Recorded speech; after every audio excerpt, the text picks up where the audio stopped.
Era uma vez, você mal acaba de nascer e crack, colocam uma tornozeleira num dos seus pés. Você ainda não cometeu crime nenhum, mas a sua liberdade desde o seu nascimento já está revogada. E você vai passar pela vida sendo constantemente vigiado. E isso não é cena de um filme futurista de Hollywood, não. Isso está num livro muito icônico de um dos mais importantes escritores brasileiros, que pinta um quadro para o futuro do Brasil, que não é lá muito animador, mas o livro traz tudo isso de uma forma irônica, cínica e até mesmo, por que não dizer, um lamento poético. Pois é, hoje no canal Explora Mundo nós vamos mergulhar num livro muito profundo e que descreve um cenário para que a gente possa entender o caos em que vivemos. Então, Inácio de Loyola Brandão é o profeta que a gente precisa ler no momento para organizar a nossa mente e nosso coração para viver bem nos dias de hoje e eu acho que ainda vai servir até para o futuro.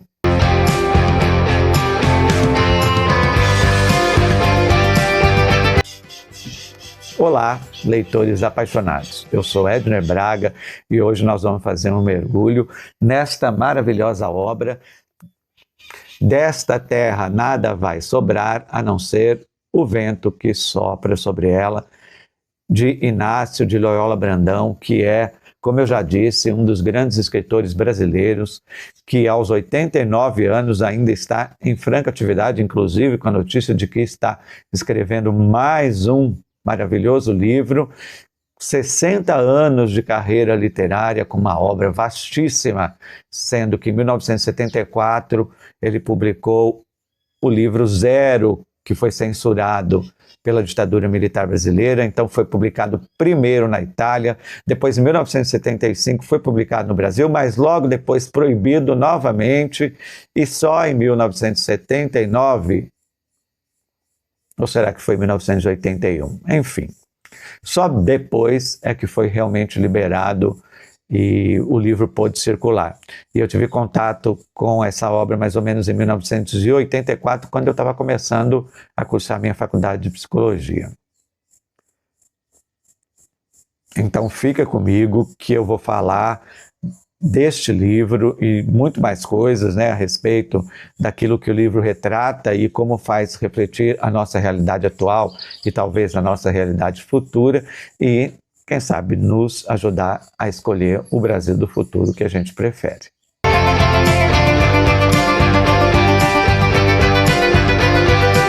Pois é, uma das coisas que mais me chamou a atenção nessa obra foi a forma como ele traz toda a questão política, e é lógico, como a política é determinante de uma série de aspectos e questões da vida da gente, né, da população de uma forma geral. E ele não chama mais os políticos, e neste livro ele não chama mais os políticos de políticos, mas de astutos. Eles passam a ter esse nome. E ele traça um perfil muito engraçado a respeito desses seres que habitam o nosso imaginário e a nossa vida concreta e prática. E que, inclusive, aquilo que eles fazem tem um impacto muito direto sobre a qualidade das nossas vidas. Então, os astutos são o seguinte. Primeira coisa, ele retrata que eles têm um hálito horrível que cheira pior do que esgoto. E que isso está relacionado, na verdade, com a podridão dos seus discursos, das suas intenções e daquilo que eles levam em suas mentes e em seus corações. Então, na verdade, é uma metáfora para dizer que os astutos se tornaram uma classe tão corrompida e tão apodrecida que, na verdade, faz valer a ideia dos sepulcros caiados, né? Que por fora bela viola e por dentro pão bolorento. E tem mais, além de um hálito terrível, eles se tornam seres muito pequenininhos, porque na medida em que são eleitos e a partir de que aceitam a primeira propina, eles reduzem em sua altura 10 centímetros. Depois vão reduzindo 2,10 centímetros a cada vez que aceitam se corromper. E aceitam um dinheirinho por fora para aprovar emendas, projetos, enfim, e fazer valer os interesses daqueles que eles não deveriam representar, mas que representam a partir de uma gorda remuneração. E alguns se corrompem tanto e aceitam tantas propinas que vão diminuindo até desaparecer e ninguém mais consegue ter notícias deles. Mas não se preocupem, não fique com pena dos astutos não, porque eles nem ligam para a ideia de que estão diminuindo de estatura, porque isso, na verdade, é uma metáfora de como os políticos que se corrompem vão diminuindo moralmente e que eles, inclusive, acham que enganam o povo, mas não enganam não, porque todo mundo percebe à medida em que eles vão se reduzindo. E essa passagem nesse livro me fez lembrar e parafrasear a frase de um grande poeta, que é: tudo vale a pena quando a propina não é pequena. E é isso que faz valer entre os astutos. O que você acha? Isso que o Loyola Brandão fala sobre os astutos é algo que vai ainda acontecer no futuro? Ou a hashtag Congresso Inimigo do Povo está valendo desde já? Deixe as suas opiniões aqui nos comentários abaixo deste vídeo. Então, antes da gente prosseguir para análises ainda mais pertinentes a respeito desta obra, eu quero pedir para você que, se você já está apreciando esse vídeo, que você dê o like, comente, compartilhe com seus amigos que gostam de leitura e gostam desse tipo de análise e desse tipo de livro, assine o canal e ative o sininho das notificações para não perder mais nenhum conteúdo do seu canal Explora Mundo.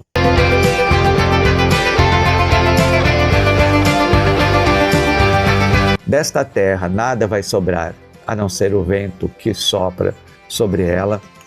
Continua, e ele traz o perfil e o retrato de um presidente, de um suposto presidente que pensa o seguinte. Na página 182, Loyola descreve um presidente que justifica tudo dizendo: povo é bom, vai compreender. O Areópago Supremo solta corruptos? Povo é bom, vai compreender. Jatinhos particulares sem prestar contas? Povo é bom, vai compreender. Mas a gente sabe que o que ele quer dizer mesmo é: povo é bobo, vai deixar para lá. E as fake news, então? Elas também aparecem neste livro.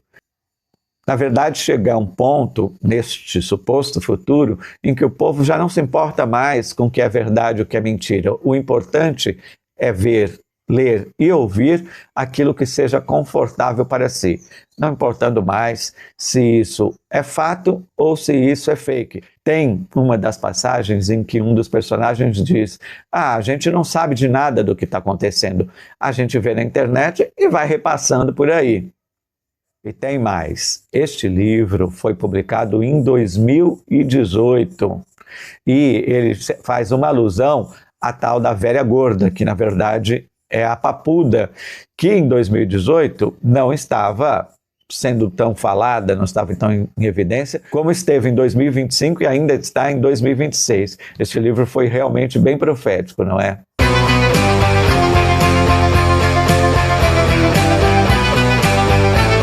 Mas veja, Desta Terra não é um livro que vai tratar só de política, não. Ele traz o amor também, o romance entre Felipe e Clara, que é bastante conturbado, tão conturbado quanto essa realidade que ele descreve. Afinal de contas, nós somos produtos das realidades que a gente vive, inclusive os nossos relacionamentos também. Clara acaba se cansando desse caos, dessa loucura do relacionamento, rompe com Felipe e vai atrás das suas origens, volta para sua cidade natal, a misteriosa Morgado de Mateus, e Felipe vai atrás dela, tentando uma reaproximação e tentando reatar esse relacionamento, afinal os dois se amam muito. Mas o que será que Clara vai encontrar na volta à sua cidade natal? E será que ela e Felipe têm um futuro juntos? Se você sentiu que realmente eu quero transmitir neste vídeo e se interessar em ler essa obra, então faça-nos um favor. Adquira a partir do clique colocado na descrição desse vídeo, porque essa é uma ação também muito importante para fortalecer o canal. E você ainda pode obter desconto, frete grátis, não vai te custar nada mais por isso e você vai ajudar o canal Exploramundo a prosseguir na produção de conteúdos. Uma outra forma muito importante de você fortalecer o canal é prestar atenção que nós temos 2 grandes patrocinadores, a Cursos Clique e a Clique Livros, que eu já agradeço muito por estar sempre contribuindo para que o nosso canal continue. E você vai fortalecer esse patrocínio se você, depois que acabar esse vídeo, for lá na descrição e clicar nos links das lojas virtuais. Faça um tour sem compromisso e quem sabe você encontre lá algo que te interessa.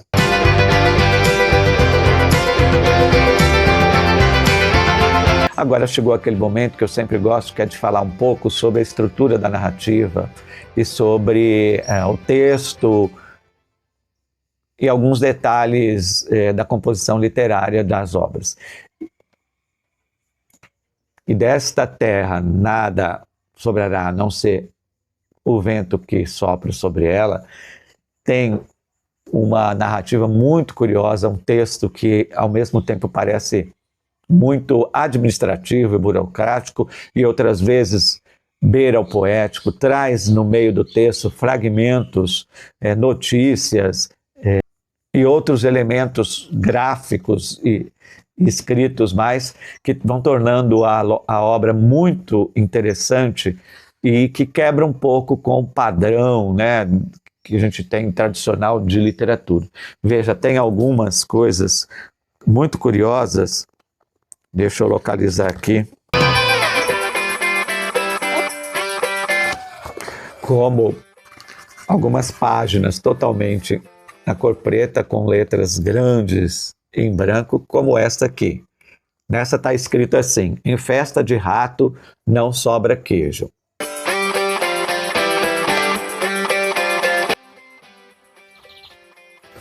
Essa outra aqui, ó. Estamos todos no fundo de um inferno onde cada instante é um milagre. Nada animador, né?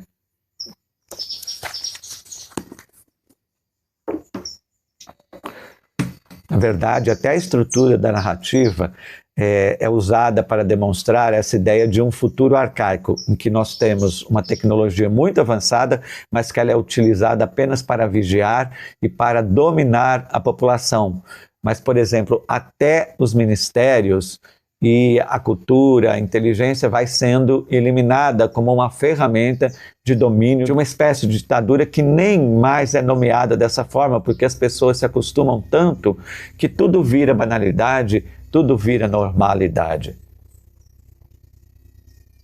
E ninguém mais se importa consigo mesmo nem com seu futuro, somente viver a cada momento, que é a única perspectiva que resta diante de um regime político tão castrador e tão dominador. E o vento que consta no título é significante de apenas aquilo que sobra quando a memória e a história são apagadas.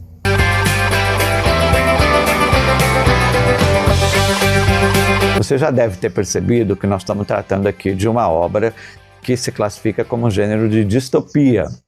Inácio de Loyola Brandão já tinha escrito 2 outras, então, na verdade, essa obra completa como uma espécie de trilogia. A primeira eu já falei, que foi o livro Zero, que foi censurado na época da ditadura. Depois ele escreveu, no início dos anos 80, eu acho que foi 1981, se eu não me engano, Não Verás País Nenhum. E agora, em 2018, publica essa obra do qual nós estamos falando agora. E ela é comparável com os outros distópicos, né, como 1984, preocupado com a questão da vigilância através das câmeras Nessa distopia do Loyola Brandão, as câmeras são instaladas inclusive nos quartos e nos banheiros. E pior, nós seremos controlados agora por tornozeleiras eletrônicas. Se Bradbury, em Fahrenheit 451, estava preocupado com a extinção do livro a partir de queimá-los numa fogueira, Inácio de Loyola Brandão traz um quadro muito pior, que é a própria eliminação do desejo de ler. A destruição dos ministérios da cultura, da educação, a extinção das escolas, ou seja, vai se quebrando com qualquer ato de desenvolvimento de inteligência como uma forma de dominação dos corpos e das mentes para colocar a serviço de um sistema.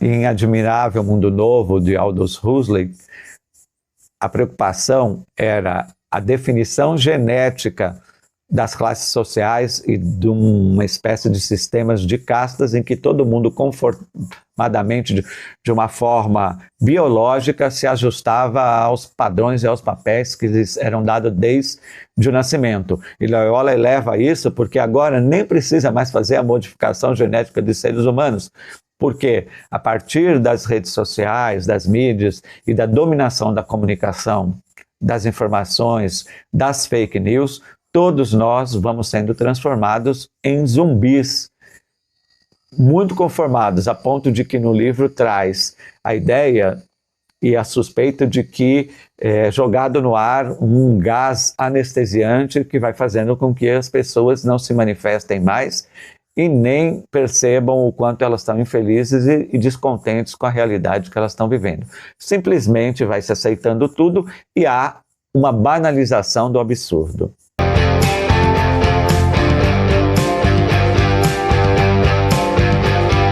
Loyola traz a ideia, né, de uma fragmentação do poder, de uma forma em que essa fragmentação, ao invés de dificultar as estratégias de dominação dos astutos, na verdade ela ajuda, porque ninguém mais entende nada, ninguém mais consegue perceber quais as diferenças entre direita e esquerda, e isso acaba sendo útil para dominar as pessoas.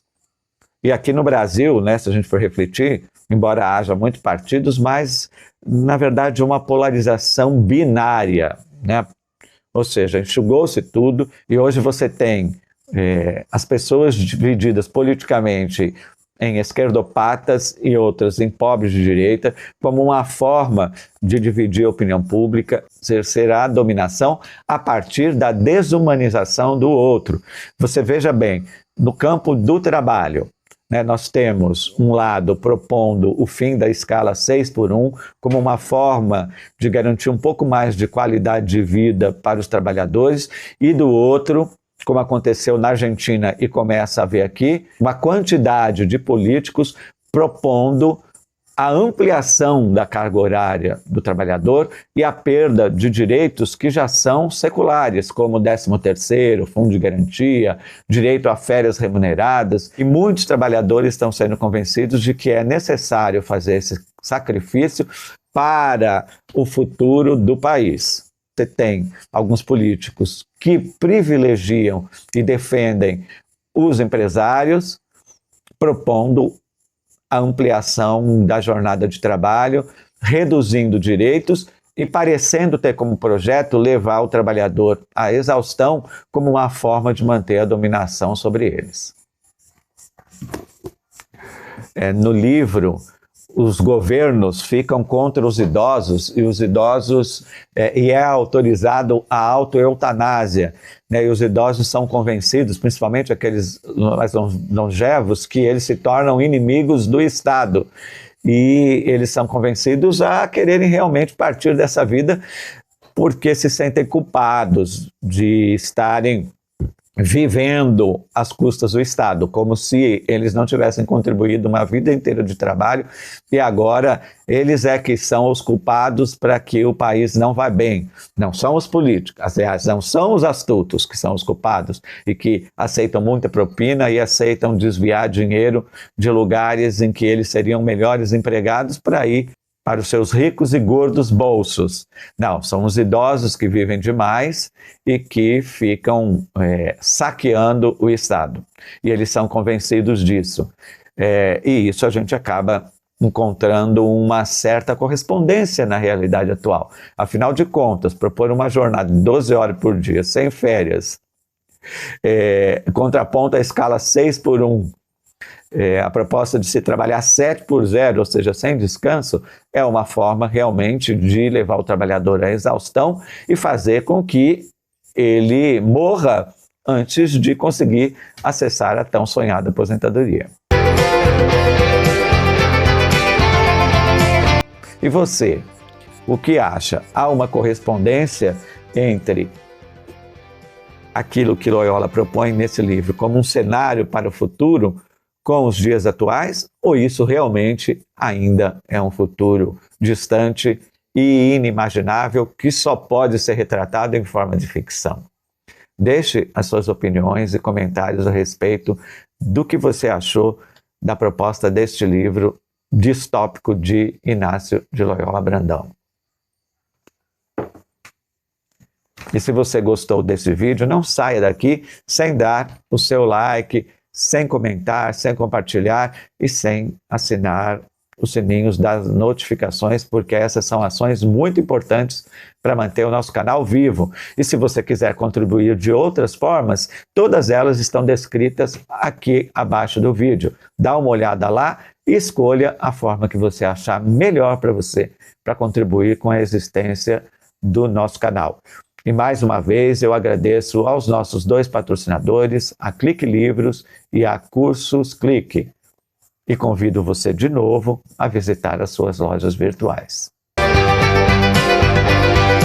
E para você que ficou até o fim desse vídeo, eu agradeço muito a sua atenção e eu espero que volte mais vezes para ver nossos conteúdos. E já vou deixando o meu imenso e afetuoso abraço literário.